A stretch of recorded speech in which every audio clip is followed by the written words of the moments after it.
Assalamualaikum warahmatullahi wabarakatuh. Perkenalkan, nama saya Imam Bagus Pradika. Saya dari Universitas Muria Kudus, Fakultas Ekonomi, jurusan Manajemen S1, NIM 2020-11387.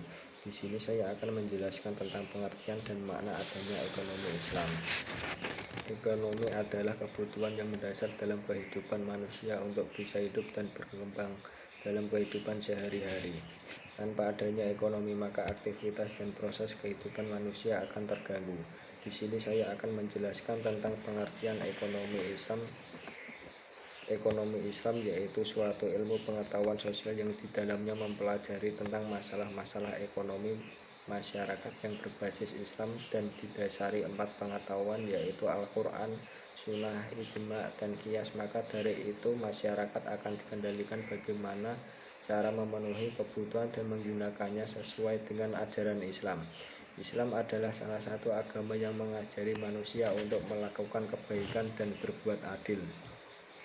Prinsip-prinsip ekonomi Islam. Secara garis besar, ekonomi Islam memiliki beberapa prinsip dasar. 1. Berbagai sumber daya dipandang sebagai pemberian atau anugerah dari Allah SWT kepada manusia.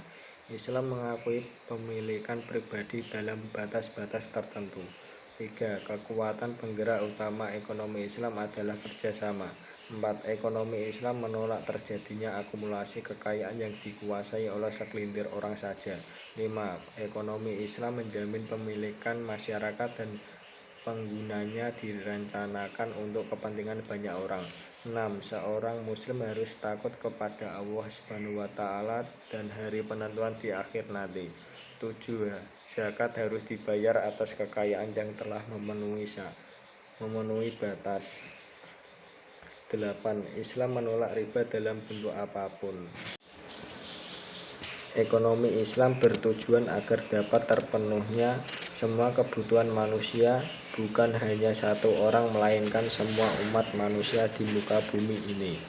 Agar supaya mencapai kesejahteraan sosial, norma-norma seperti ini sangat berkaitan dengan tanggung jawab manusia terhadap Allah SWT.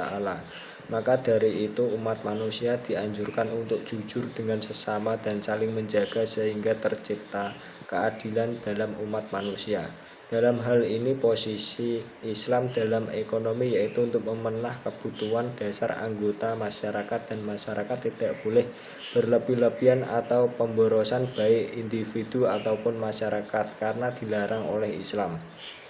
Islam juga memberikan jaminan sosial yang didasarkan pada 2 basis doktrin ekonomi Islam. Yang pertama yaitu wajibnya timbal balik masyarakat, dan yang kedua yaitu hak manusia terhadap sumber daya yang meliputi kekayaan yang dikuasai negara. Negara sendiri memiliki fungsi dalam mengaplikasikan prinsip kewajiban timbal balik dengan cara mengatur warganya supaya mematuhi hukum-hukum yang sudah diatur oleh Islam sehingga terciptanya kesejahteraan bagi umat manusia. Ekonomi Islam juga mempunyai tujuan yang mengarahkan pada sistem individu dan kolektif sehingga tercapai tujuan-tujuan yang menyeluruh. Tujuan-tujuan tersebut diantaranya yaitu 1. Menyediakan dan menciptakan peluang-peluang bagi semua orang dalam kegiatan ekonomi. 2. Memberantas kemiskinan dan memenuhi kebutuhan dasar bagi semua individu umat manusia. 3. Meningkatkan kesejahteraan ekonomi sosial. Dengan pemaparan di atas yang saya jelaskan, akan terciptanya pertumbuhan ekonomi Islam secara cepat karena terciptanya lapangan kerja serta adanya kejujuran dan keadilan dalam setiap individu masyarakat sehingga masyarakat bisa hidup sejahtera.